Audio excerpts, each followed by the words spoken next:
Yap, itu adalah matahari. Objek angkasa yang sering banget kita lihat setiap hari dari pagi hingga sore hari, dari dia terbit sampai dia terbenam.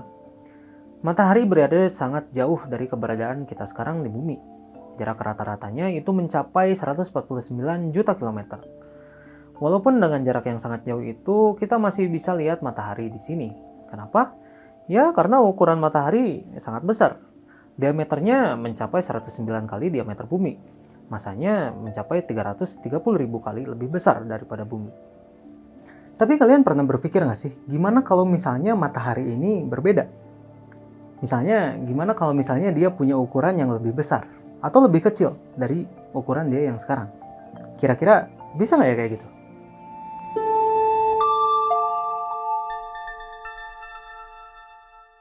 Sebelum kita bahas lebih jauh, alangkah lebih baiknya kita kenalan dulu sama matahari.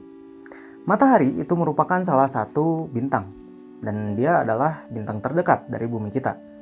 Matahari itu tersusun dari atom hidrogen dan atom helium, sebagian besarnya. Nah, dalam fasa gasnya yang sering kita jumpai di bumi, atom hidrogen itu akan terdiri dari satu proton dan satu elektron. Sedangkan atom helium, dia akan terdiri dari dua proton, dua neutron, dan juga dua elektron. Nah, tapi di dalam matahari, atom-atom ini akan memiliki bentuk yang cukup berbeda dari biasanya. Kondisi temperatur dalam matahari itu akan membuat elektron-elektron tersebut terlepas dari atomnya.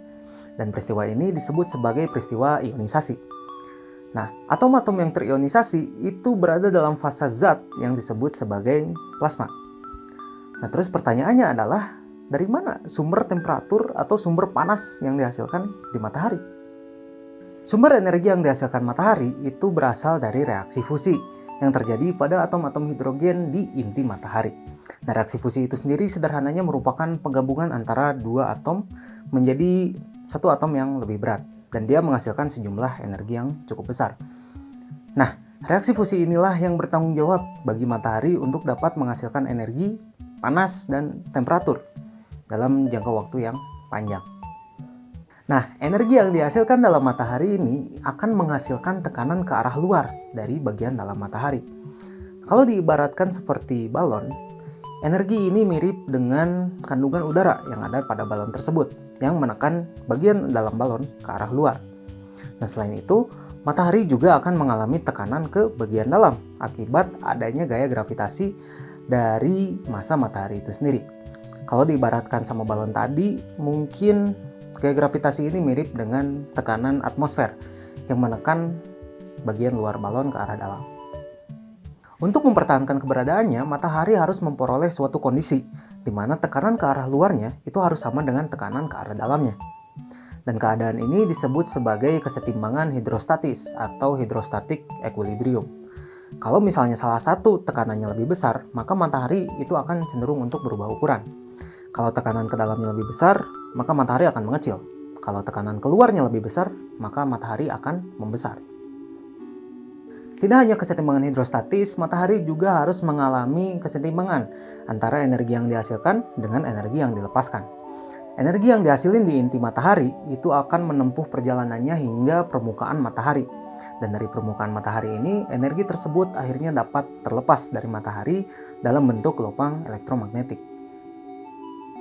Nah, sekarang masuk ke pertanyaan intinya. Gimana kalau matahari punya ukuran yang berbeda? Misalnya dia punya ukuran yang lebih besar dari yang seharusnya. Saat matahari memiliki ukuran yang terlalu besar dengan kandungan yang masih sama dengan yang sebelumnya, setiap titik di dalam matahari itu akan mengalami gaya gravitasi yang lebih lemah. Nah, gaya gravitasi yang lebih lemah ini membuat kerapatan materi di dalam matahari menurun, yang akhirnya akan menyebabkan penurunan laju reaksi fusi yang terjadi, yang berarti laju produksi energi yang dihasilkan pun akan menurun.